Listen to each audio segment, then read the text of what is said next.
இந்த மனுஷன் வரட்டும், இன்னைக்கு ரெண்டுல ஒன்று பார்த்துருதேன். என்ன ராணி, நான் வந்து அரை மணி நேரம் ஆயிட்டு வீடு பூரா உன்னையும் தேடுதேன். நீ என்ன இங்கே வந்து உட்காந்துக்கிட்டு இருக்க?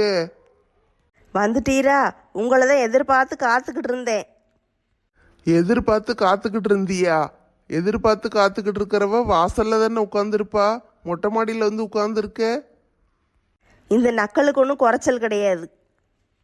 சரி, என்ன பிரச்சனை உனக்கு? எதுக்கு இப்படி மூஞ்ச தூக்கி வச்சுட்டு உட்காந்துக்கிட்டு இருக்க? பஞ்சாயத்தில் நடந்த அசிங்கத்தை பார்த்தா அப்புறம் இப்படி இருக்காம எப்படி இருக்க? பஞ்சாயத்தில் நடந்த அசிங்கமா? பஞ்சாயத்தில் அப்படி என்னம்மா நடந்துச்சு? என்ன நடந்துச்சுன்னா கேட்கிரு, அப்படியே ஒன்றும் தெரியாத மாதிரி நடிக்காதீரும். நான் அடிக்கேனா? அப்படி பஞ்சாயத்தில் என்னம்மா நடந்துச்சு? நீயும் அங்கே இருக்கத்தானே செஞ்ச? ஆமாம், உங்களுக்கு ஒன்றுமே தெரியாது. அங்கே ஊரில் இருக்கிறவளுக்கு பூரா சேர்ந்துக்கிட்டு உங்களை அசிங்கப்படுத்துதாளுக. பல்ல பல்ல காட்டிக்கிட்டு பேசாமல் உட்காந்துருக்கீரு. கொஞ்சம் கூட அசிங்கமாவே இல்லையா? யாருமா என்னை அசிங்கப்படுத்துனா? பஞ்சாயத்து நல்லபடியாக முடிச்சிட்டு நான் தான் கிளம்பிட்டேனே.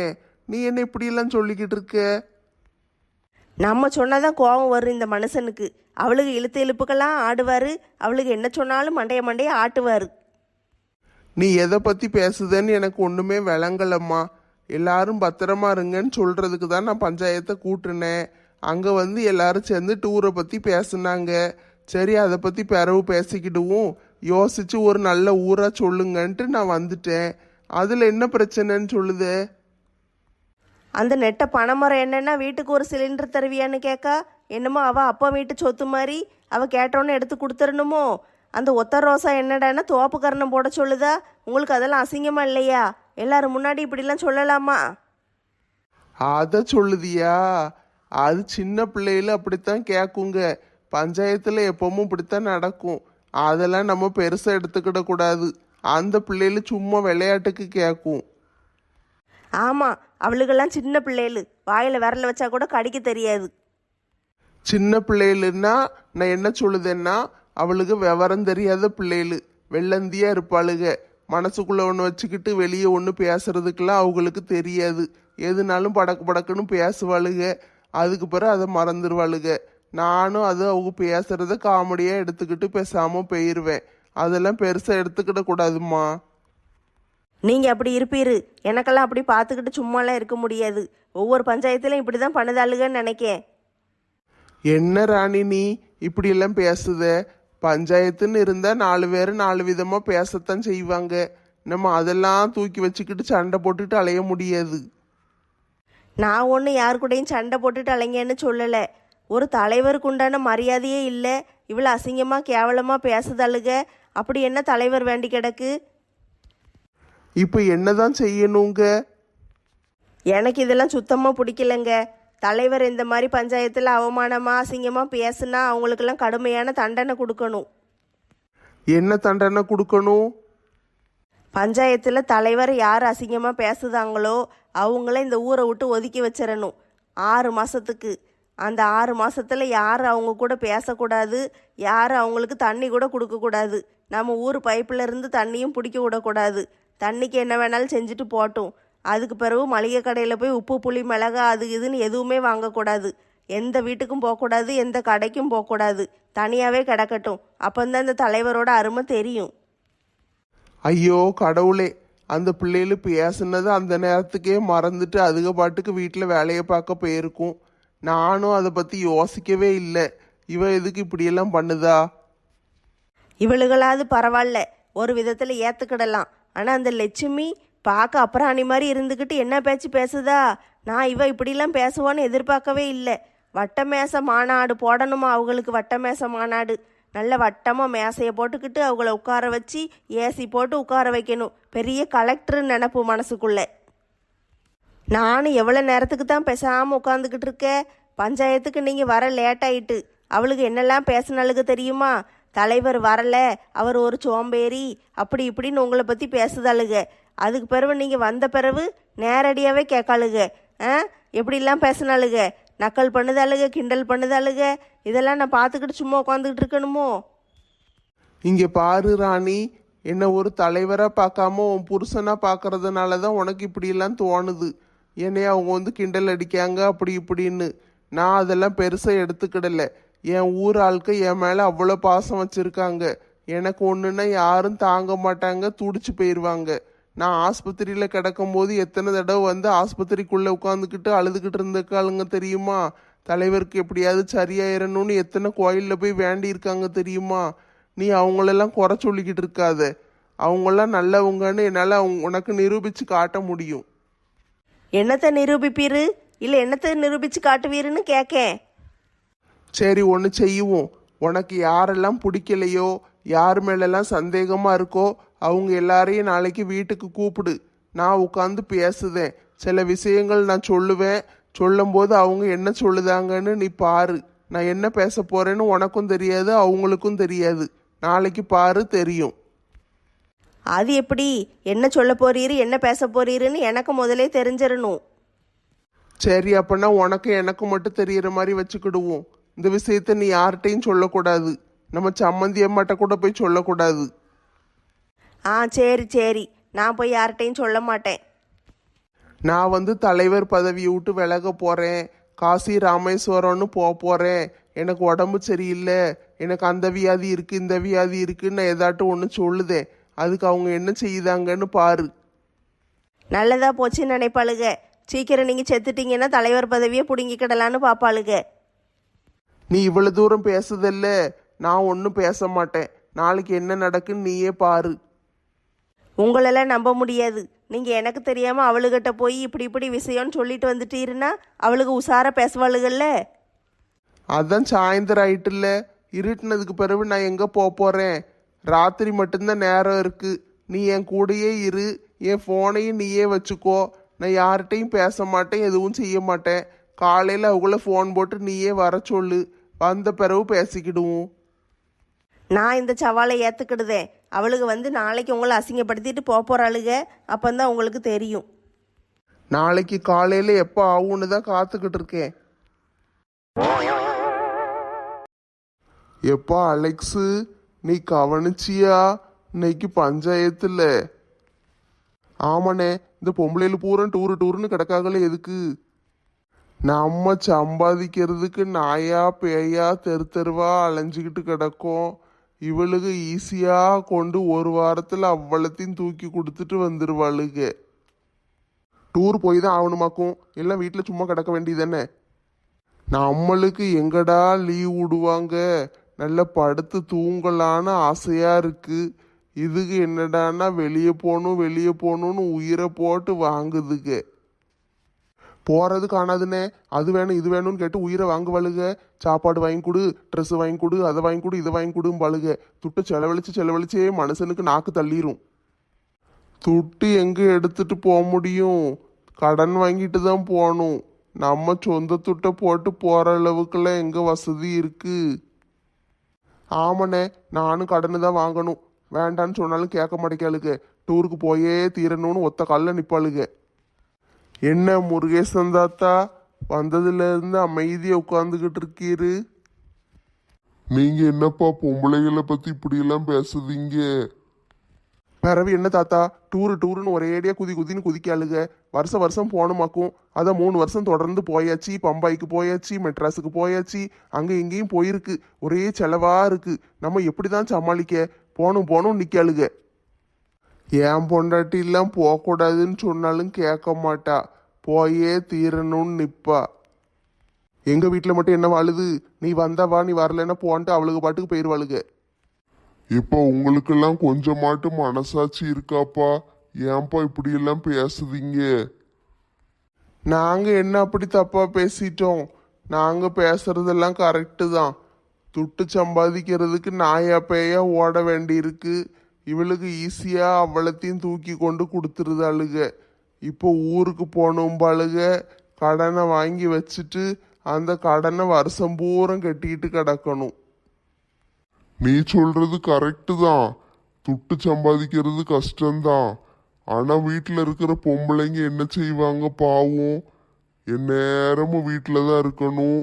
உங்களுக்கு வீட்டு வேலையெல்லாம் பார்க்கணும், சமைச்சு போடணும், துணியை துவைக்கணும், பாத்திரத்தை கழுவணும். அது 1 நாள் 2 நாள் கிடையாது, வாழ்க்கை பூரா தினம் எந்திக்கணும் செய்யணும் எந்திக்கணும் செய்யணும் இதே வேலை தான். அதுதானே அவங்க வேலை. இது நல்ல கதையா இருக்கே. அதான் அவங்க வேலைன்னு தலையில எழுதி வச்சிருக்கோம். கல்யாணம் பண்ணி கூட்டிட்டு வரும்போது இந்த வேலைலாம் உன் வேலை, இதெல்லாம் நான் செய்ய மாட்டேன், இதெல்லாம் என் வேலை கிடையாது, உனக்குன்னு இந்த வேலை எழுதி வச்சிருக்குன்னு சொல்லி தான் கூட்டு வந்திருக்கீங்களோ? சொன்னாலும் சொல்லலைன்னாலும் இதுதான் அவங்க வேலை. வீட்டு வேலையை அவங்க பார்ப்பாங்க, வெளி வேலையை நம்ம பார்ப்போம். சரிப்பா, உங்க கதைக்கே வாரேன். காலையில எந்திரிச்சு நீ பாட்டுக்கு கிளம்பி ஆபீஸுக்கு போயிருவ. சாயந்தரம் வருவ, வந்தோடனே போய் உன் ரூம்ல போய் படுத்துக்கிடுவ, இல்லைன்னா டிவி பார்ப்ப. லட்சுமி அதை கொண்டா, லட்சுமி இதை கொண்டான்னு அவளுக்கு நீ ஆர்டர் போட்டுட்டு கிடப்ப. கரெக்டா? ஆமா, நம்ம வேலைக்கு போய் உழைச்சு களைச்சு வரோம்ல. சரிப்பா, உழைச்சு களைச்சு வாரேன்னு வச்சுக்கோ. நீ காலையில எந்திரிச்சு 9 மணிக்கு ஆபீஸுக்கு போயிருத, 6 மணிக்கு வந்துருத. அந்த 9 மணிக்கு முன்னாலையும் 6 மணிக்கு பிறவும் உனக்கு லீவு தானே? அது லீவுன்னு சொல்ல முடியாது. நம்ம வேலை செஞ்சுட்டு வரோம்ல, கொஞ்ச நேரம் ரெஸ்ட் எடுக்கணும்ல. சரிப்பா, நீ ரெஸ்ட் எடுத்துக்கோப்பா. ஆனா லட்சுமிக்கு நீ எப்ப ரெஸ்ட் கொடுப்ப? அதான் ராத்திரி தூங்குதல்ல. தூங்கும் போது மட்டும் அவளுக்கு ரெஸ்ட். மற்ற நேரம் பூரா அவள் வீட்டு வேலையை பார்க்கணும். உன்னைய பார்க்கணும், உன் பிள்ளைகள பார்க்கணும், உங்க அப்பா அம்மாவை பார்க்கணும். எல்லாத்தையும் அவள் பார்த்துக்கிடணும். வீட்டு வேலையும் செய்யணும்.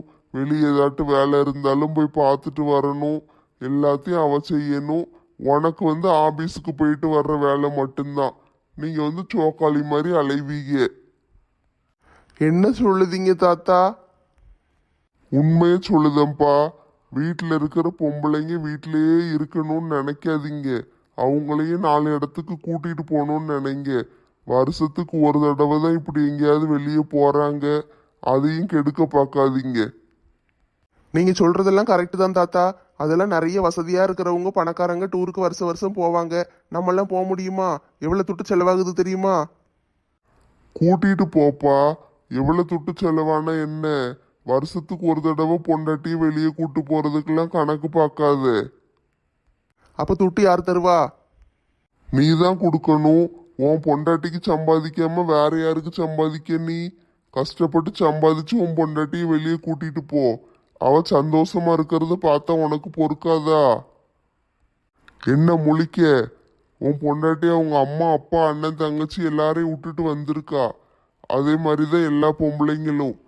வீட்டில் பார்த்து வச்சாலும் சரி, அவங்களே கல்யாணம் முடிச்சாலும் சரி, எல்லாரும் அந்த பொம்பளைங்க அவங்கவுங்க வீட்டில இருந்து அம்மா அப்பாவை அண்ணன் தங்கச்சி அக்கா தம்பின்னு எல்லாரையும் விட்டுட்டு தான் இங்கே வராங்க. ஏன்? அவங்க பேரோட எழுத்த கூட மாத்திக்கிட்டு உங்க பேரா மாத்திக்கிட்டுதாங்க. இனிசியலை மாத்தி வச்சுக்கிட்டுதாங்கல்ல புருஷன் பேரை போட்டுக்கிட்டு. ஆனா நீங்க என்ன செய்வீங்க? உங்க அப்பா அம்மாவையும் உங்க அண்ணன் தம்பியையும் தலையில தூக்கி வச்சுக்கிட்டு ஆடுவீங்க. ஆனா அந்த பிள்ளைய மதிக்கவே மாட்டீங்க. அவளை அவங்க அம்மா அப்பா வீட்டுக்கு போக விட மாட்டீங்க. அவளை எங்கேயும் போகக்கூடாது போகக்கூடாதுன்னு சொல்லி சொல்லி வீட்டுக்குள்ளேயே அடைச்சு வைப்பீங்க. அவ என்னதான் செய்வா? உங்களுக்காண்டியே வாழ்ந்துகிட்டு இருக்கணுமா? அவளை என்ன அடிமையாவ கூட்டு வந்து வச்சிருக்கீங்க? ஏன் எங்க வீட்டுக்கு விட மாட்டேக்கீங்க அப்படி இப்படின்னு அவ ஏதாவது கேட்டான்னா உடனே ஆமா உங்க வீட்டுல உள்ளவங்க அப்படியே பார்த்து கிழிச்சிருவாங்க. அங்க நான் பாக்குற மாதிரி யாராவது பார்ப்பாங்களா? அப்படி இப்படின்னு சொல்ல வேண்டியது. ஆனா இங்க அவளை மதிக்கவே மாட்டீங்க. அவ வீட்டுக்கு போனா அவ ராணி மாதிரி இருப்பா. தாத்தா, நீங்க என்னென்னமோ பேசுதீங்களே. மாலாவை அவ வீட்டுல இருந்து கூட்டிட்டு வந்து கல்யாணம் முடிச்சியே, என்னைக்காவது கொண்டு அவங்க அம்மா அப்பா கூட சேர்த்து வைக்கணும்னு நினைச்சியா? உனக்கு கடைசி வரைக்கும் அவளை வேலைக்காரியாவே வச்சுக்கிடணும்னு தானே வச்சிருக்க. நீ என்னப்பா, லட்சுமின்னு ஒரு சமையல்காரி, லட்சுமின்னு ஒரு வீட்டு வேலைக்காரி நம்மளுக்கு கிடைச்சிட்டான்ட்டு நீ பாட்டுக்கு ஜாலியே சுத்திக்கிட்டு அலையுத. பொண்டாட்டிகளை மதிக்க கத்துக்கோங்க. பொண்டாட்டி தான் நம்மளுக்கு எல்லாமே. அவ தான் கடைசி வரைக்கும் நம்ம கூடயே இருந்து நம்மளை நல்லபடியா பாப்பா. அம்மாவும் அப்பாவும் முக்கியம்தான், பொண்டாட்டியும் முக்கியம்தான். இவங்களுக்கு எவ்வளவு இம்பார்ட்டன்ஸ் கொடுக்கீங்களோ அதே முக்கியத்துவத்தை பொண்டாட்டிக்கும் கொடுக்கணும். டூருக்கு போகணும்னு ஆசைப்பட்டா கூட்டிட்டு போங்க. வருஷத்துக்கு ஒரு தடவை தானே கூட்டு போறீங்க. அவங்க என்ன தனியாவா போக போறாங்க? எல்லாரும் குடும்பத்தோட சேர்ந்து ஊரோட சேர்ந்து போக போறோம். அது சந்தோஷமான நாட்கள் எல்லாம் அவங்களுக்கு கொடுங்க. பொண்டாட்டி அருமெல்லாம் இருக்கும்போது தெரியாது. நம்மளுக்கு முன்னாலேயே அவ செத்து போயிட்டான்னா அதுக்கு பிறகுதான் நம்மளுக்கு வாழ்க்கையே நரகம் மாதிரி இருக்கும். தாத்தா நீங்க சொன்ன பிறகுதான் எனக்கு எல்லாமே நல்லா புரியுது. இனிமே நான் மாலா கிட்ட நல்லபடியா நடந்துக்கிடுதேன் தாத்தா. நானும் டூருக்கு போறதுக்கு சம்மதம்னு சொல்லி லட்சுமிகிட்ட சொல்லியிருந்தேன். எந்த ஊருக்கு அவங்க கூப்பிட்டாலும் சரி, எத்தனை நாளுனாலும் சரி நான் போறேன். லட்சுமியை பத்தி எனக்கு நல்லா நீங்க தான் புரிய வச்சிருக்கீங்க தாத்தா. ரொம்ப ரொம்ப நன்றி. உன் பொண்டாட்டி அருமையை பத்தி அடுத்தவங்க சொல்லி புரிய வேண்டி இருக்கு. நீ எல்லாம் ஒரு ஆளு. மன்னிச்சிருங்க தாத்தா. நீங்க சொன்ன பிறகுதான் எனக்கு இவ்வளோ விஷயம் புரியுது. பொண்டாட்டிங்கிறவங்க நம்மளுக்காண்டியே வாழுதாங்க. நம்ம தான் அவங்கள பத்தி யோசிக்காம இருந்திருக்கோம். நம்மன்னு என்னையும் சேர்த்து சொல்லாதப்பா, உங்களை மட்டும் சொல்லுங்க. நான்லாம் அப்படி கிடையாது. என் பொண்டாட்டின்னா எனக்கு உயிர். சரி அப்பனா இந்த வருஷம் எல்லாரும் சேர்ந்து ஒண்ணா ஊருக்கு போய் சந்தோஷமா இருந்துட்டு வருவோம். என் செல்லக்குட்டி நல்லா வளர்ந்துக்கிட்டே போறியே. ராமே ராமே, நான் கூப்பிடுறது கேட்கா இல்லையா? ஐயோ கடவுளே, எவ்வளவு அழகா ராமகிருஷ்ணன்னு பேர் வச்சாங்க. இவ ராமே ராமேன்னு இழுத்துக்கிட்டு போறாளே. என்ன நெட்டம்மா சொல்லு. என்ன இவ்வளவு கோவமா கேட்கிரு? ஐயோ கோவமெல்லாம் கேட்கல நெட்டம்மா, சிரிச்சுக்கிட்டே தான் கேட்கேன். அதான் மூஞ்சிலே எழுதி ஒட்டியிருக்கே. இப்போ எப்படி கேட்டீரு? என்ன அப்படிதானே கேட்டீரு? சரி சரி, பாப்பா கூட விளையாண்டுக்கிட்டு இருந்தேல்ல, அதனால ஏதாவது சொல்லியிருப்பேன். சாரி நெட்டம்மா, என்னன்னு சொல்லு. உங்கள் பிள்ளை பிறந்ததுல இருந்து அவன் மேலே தான் உங்களுக்கு பாசம். என்னைய வந்து ஒதுக்கி வச்சுட்டீரு. நான் வந்து ஒரு யாரோ ஒருத்தி மாதிரி இருக்கேன். அதானே நீங்கள் ஏசிக்கிட்டே அலைதீரு. இப்போ எதுக்கு நெட்டம்மா சண்டை போடுத? நான் உன்னையும் பாப்பாவையும் ஒரே மாதிரி தான் நினைக்கேன். எனக்கு அவளை விட நீ தான் முக்கியம். ஆனால் பார்க்கறதுக்கு அப்படி தெரியலையே ராசா. அவளை மட்டும் தான் எப்பயும் தூக்கி வச்சு கொஞ்சிக்கிட்டே இருக்கீரு. உன்னையும் தூக்கி வச்சு கொஞ்சணுமா? என்கிட்ட சரியாக பேச மாட்டேங்கிறல, அதை சொல்லுதே. சரி என்னன்னு சொல்லு, பேசுவோம். இல்லை, தலைவர் பஞ்சாயத்தில் டூரை பற்றி பேசினார்ல, அதை பற்றி நீங்கள் என்ன நினைக்கீங்க? நான் என்ன நினைக்க, டூருக்கு போறது வழக்கமா நடக்கிறது தானே. நம்ம கல்யாணத்துக்கு முன்னால இருந்தே உங்க கூட நான் டூருக்கு வந்துக்கிட்டு தான் இருக்கேன். அதனால எனக்கு ரொம்ப பிடிக்கும். நம்ம எல்லாரும் ஜாலியாக ஒரு வாரத்துக்கு போயிட்டு வருவோம்ல, அது நல்லா தான் இருக்கும். நல்லா இருக்கும். ஆனால் எந்த ஊருக்கு போக தலைவர் முடிவு பண்ண சொன்னாரே, அது எந்த ஊருக்கு போகன்னு நம்ம யோசிக்க வேண்டாமா? அதுக்கு இன்னும் நாள் கிடக்கல நெட்டம்மா, மெதுவாக யோசிச்சுக்கிடலாம். நாள் கிடக்குன்ட்டு நம்ம பெசாட்டுக்கு இருந்தோன்னு வச்சுக்கோங்க, எல்லாரும் ஆளுக்கு ஒரு ஊரை முடிவு பண்ணிடுவாங்க. முடிவு பண்ணி அவங்க இஷ்டத்துக்கு தலைவர்கிட்ட போய் சொல்லிடுவாங்க. அவரும் அதில் ஏதாவது ஒரு ஊரை செலக்ட் பண்ணிடுவார். அப்புறம் நம்ம என்ன செய்ய? நம்ம ஆசைப்பட்ட ஊருக்கு போக முடியாதுல்ல. ஓ அப்படி சொல்லுதியோ? ஆமாம் பொக்கவாயா, நம்ம ஆசைப்பட்ட ஊருக்கு போக வேண்டாமா? அதுக்கே நீ கவலைப்படுதே. உனக்கு என்ன ஊருக்கு போகணும்னு ஆசையா இருக்குன்னு சொல்லு, நான் கூட்டிட்டு போறேன். உங்கள் கூடலாம் வரக்கூடாது, எல்லார் கூடயும் சேர்ந்து போகணும். அப்போ தான் டூர் ஜாலியாக இருக்கும். சரி நெட்டம்மா, எல்லாரு கூடயும் சேர்ந்தே போ. இப்போ நான் என்ன செய்யணும்? எந்தெந்த ஊருக்கு போனால் நல்லா இருக்கும், அங்கே என்னெல்லாம் இடம் இருக்கும், சாப்பிட்றதுக்கு என்னெல்லாம் கிடைக்கும் அப்படின்னு 2 பேரும் சேர்ந்து கலந்து பேசி முடிவெடுக்க வேண்டாமா? சரி கலந்து பேசிடுவோம். வருஷம் வந்து நம்ம எல்லாரும் சேர்ந்து எங்கே போனோம்? கேரளாக்கு போனோம் நெட்டம்மா, அது எனக்கு நல்ல ஞாபகம் இருக்கு. கேரளாவில் என்ன ஞாபகம் இருக்குன்னு சொல்லுங்க. நீ ராத்திரி போல ஆப்பமும் கடலைக்கறியும் வேணும்னு கேட்டியே, கடை கடையா அலைஞ்சோமே, அது நல்ல ஞாபகம் இருக்கு. ஆளையும் மண்டையும் பாரு. நான் எங்கே சுற்றி பார்த்தோம் அதை சொல்லுங்கன்னு சொன்னால் சாப்பாடு தின்னதை போய் சொல்லுதீரு. அப்போ நம்ம 2 பேருக்கு கல்யாணம் ஆகலை நெட்டம்மா. உங்கள் குடும்பத்து கூட என்னைய கூட்டிகிட்டு போயிருந்தீங்க. உங்கள் அப்பா அப்போ தான் சம்மதம் சொல்லியிருந்தாரு. அதனால எப்படா கல்யாணம் நடக்கும்னு காத்துக்கிட்டு இருந்தேன். எனக்கு எது ரொம்ப பிடிச்சிருந்துச்சு தெரியுமா? நான் மாலாக்கா சிம்ரன் 3 பேர் சேர்ந்துக்கிட்டு காப்பி தோட்டத்தை சுற்றி பார்க்க போகும்போது அங்கே ஒரு வீட்டுக்குள்ளே பூந்துட்டோம். அந்த வீட்டுக்குள்ளே போய் சப்பாத்தி சிக்கன் குழம்பெல்லாம் சுட்டு வச்சுருந்தாங்களா, அதெல்லாம் நல்லா ஆட்டையை போட்டு தின்னுட்டு ஜாலியாக அவங்க வீட்டு பெட்டில் படுத்து தூங்கிட்டு சாயந்தரமாக எந்திரிச்சு வந்தோம். அது எங்களுக்கு ரொம்ப பிடிச்சிருந்துச்சு. இவன் மட்டும் சாப்பாட்டை பற்றி பேசுவா, நம்ம பேசினா மட்டும் சண்டைக்கு வருவா. சரி, அடுத்த வருஷம் எங்கே போனோம் சொல்லுங்க. அடுத்து பெங்களூருக்கு தானே போனோம். ஆமாம் ஆமாம், கேரளா முடிஞ்சிட்டு பெங்களூர் முடிஞ்சிட்டு அதுக்கு அடுத்த வருஷம் ஊட்டி முடிஞ்சிட்டு அதுக்கப்புறம் இப்போ 4வது வருஷம். இந்த வருஷம் எங்கே போக போகிறோன்னு இனிமேல் தான் முடிவு பண்ணணும். மும்பைக்கு போகலான்னு பார்த்தா மும்பைக்கு சிம்ரன் கல்யாணத்துக்கு போய் சுற்றி பார்த்துட்டு வந்தாச்சு. அடுத்து வேற எங்கே போக? மெட்ராஸுக்கும் போயிட்டு வந்துட்டோம்ல. ஐபிஎல் மேட்ச் பார்க்க போனோமே போன வருஷத்துக்கு முந்தின வருஷம். அதனால மெட்ராஸில் எல்லா இடமும் பார்த்தாச்சு. இன்னும் என்னத்தை தான் பார்க்க. சரி, கவலைப்படாத நெட்டம்மா. எந்த இடத்த பார்க்கன்னு கமெண்ட்ல நம்ம சப்ஸ்கிரைபர்கள்லாம் சொல்லுவாங்க. அதுல இருந்து ஏதாவது ஒரு ஊரை செலக்ட் பண்ணுவோம். ஓ, அப்படி சொல்லுதீங்களோ? 5 நாளைக்கு சுற்றி பார்க்கணுன்னா தான் எங்கே இடம் இருக்குன்னு தெரியல நெட்டம்மா. 1 நாள் 2 நாள்னா படக்குன்னு முடிவு பண்ணி ஏதாவது ஒரு இடத்துக்கு போயிடலாம். 5 நாள் இருந்தால் தான் நல்லா இருக்கும். இந்த ஊர்ல இருந்து எங்கேயாவது போய் ஒரு கண்காணாத இடத்துல ஒரு 5 நாளைக்கு இருந்துட்டு வர்ற சுகமே தனி. ஆமாம் நெட்டம்மா, ஆபீஸு ஃபைல்ஸு டென்ஷனு இதெல்லாம் இல்லாமல் ஒரு 5 நாளைக்கு ஜாலியாக இருக்கலாம். சரி, டூருக்கு உங்கள் சித்தி வருவாங்களா இல்லையா? தெரியலையே நெட்டம்மா, வருவாங்கன்னு நினைக்கேன். வாராங்களா இல்லையான்னு தெளிவாக கேட்டுக்கோங்க. நம்ம பாட்டுக்கு அவங்களுக்கும் சேர்த்து துட்டை கட்டி விட்டுருவோம். பிறகு கடைசி நேரத்தில் வரலேம்பாங்க. சரி, நான் நல்லா தெளிவாக கேட்டுட்டு அதுக்கு பிறகு துட்டு கட்டுது நெட்டம்மா. இன்னும் எந்த ஊருன்னே முடிவு பண்ணலைல்ல. அதுக்கு பிறகு எவ்வளோ துட்டு என்னன்னு சொல்லுவாங்க. ஆமாம் ஆமாம், துட்டு கொடுக்கணும். அது போக துணியெல்லாம் வேற எடுக்கணும். ஊருக்கு போட்டு போகிறதுக்கு நல்ல ட்ரெஸ்ஸே இல்லை. ஏ கடவுளே, ஒவ்வொரு தடவையும் நான் இவளுக்கு எத்தனை ட்ரெஸ் எடுத்து எடுத்து கொடுக்க, ட்ரெஸ்ஸே இல்லைங்காலே. என்ன ட்ரெஸ் எடுத்து கொடுத்தேன்னு சொல்லி காட்டுதீரோ? இல்லை நெட்டம்மா, சொல்லி காட்டல. அதானே பார்த்தேன். இந்த பொம்பளை பிள்ளைங்களுக்கெல்லாம் எவ்வளோ ட்ரெஸ் இருந்தாலும் காணாதுன்னு. ஆமாம், ஒவ்வொரு தடவையும் புதுசு புதுசாக போடணும். அப்புறம் அடுத்தவங்க போடுற மாதிரி நம்ம போடக்கூடாது. எல்லாரும் இப்போ நம்ம போட்ட ட்ரெஸ் எல்லாம் பார்த்துருப்பாங்கல்ல. அதனால நம்ம ஊருக்கு போகும்போது புதுசு புதுசாக போட்டு போனால் தான் நல்லாயிருக்கும். எத்தனை ட்ரெஸ் எடுத்து கொடுத்தாலும் என்னைக்காவது ஒரு நாள் தான் போடுவா. இல்லைன்னா இந்த பேண்ட் சட்டையை தான் மாட்டிக்கிட்டு அலைவா. இவளுக்கு ட்ரெஸ் வேணுமாக்கும். சியா குட்டிக்கும் ட்ரெஸ் எடுக்கணும். நானும் ஒரு மனுஷன் தான் நெட்டம்மா. இந்த வீட்டில் நானும் இருக்கேன். இருக்கீரா? சொல்லவே இல்லை.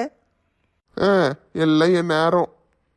இவ்வளோ நேரம் ஆயிட்டு 2 பேரும் பேசணும். ஆனால் எந்த ஊருக்கு போக என்னன்னு ஒன்றுமே பேசலையே. அதான் சப்ஸ்கிரைபர்கள் சொல்லுவாங்கன்னு சொல்லிட்டோம்ல, அவங்ககிட்டயே கேட்போம். நண்பர்களே, தோழிகளே, எங்களுக்கு ஒரே கன்ஃபியூஷனாக இருக்குது.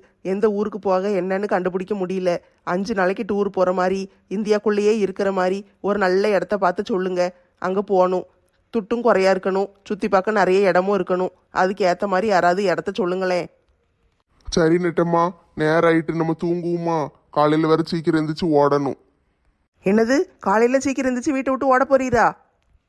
ஆபீஸுக்கு சீக்கிரம் போகணும்னு சொன்னேன் நெட்டம்மா. நான் எங்கே ஓட போகிறேன்? அதானே பார்த்தேன். படுத்து தூங்குங்க. Good night friends. டீ குடிக்கணும் போல இருக்கே. இப்போ கொஞ்ச நேரத்துக்கு முன்னால் தானே குடிச்சே. அதுக்கு என்னம்மா, வீட்டில் இருந்தால் அப்படித்தான். மனுஷன் டீ குடிச்சுக்கிட்டே தான் அலைவான்.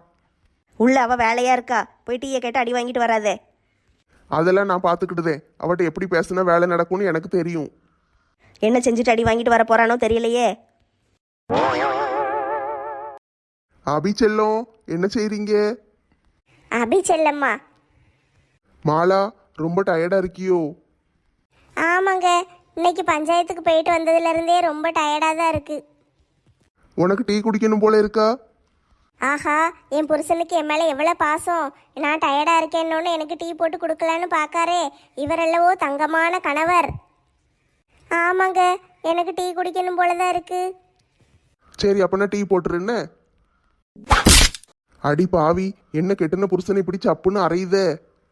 ஆளையும் மண்டையும் பாரு. நானே கஷ்டப்பட்டு வேலை செஞ்சுக்கிட்டு இருக்கேன்.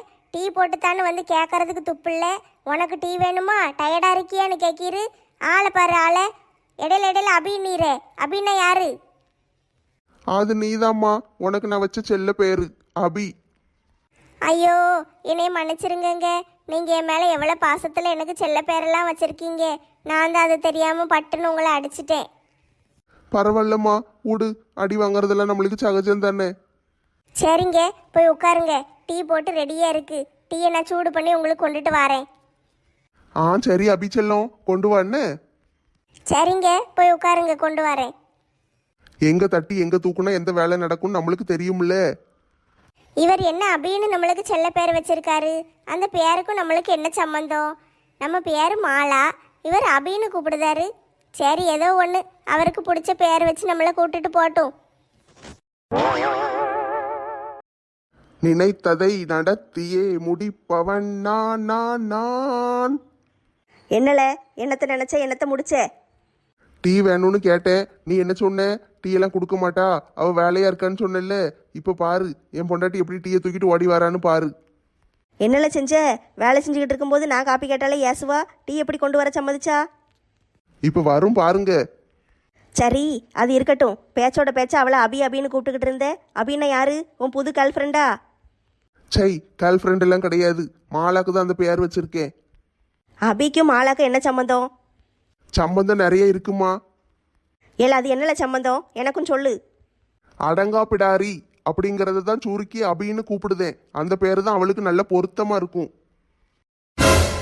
சோழி முடிஞ்சதுல, இன்னைக்கு நீ செத்த, திரும்பி பாரு. அபி அபின்னு சொல்லும் போதே எனக்கு ஒரு டவுட் வந்துச்சு. டீ கேட்க உங்களுக்கு டீ இருங்க, டீல விஷத்தை கலந்து கொண்டு வரேன்.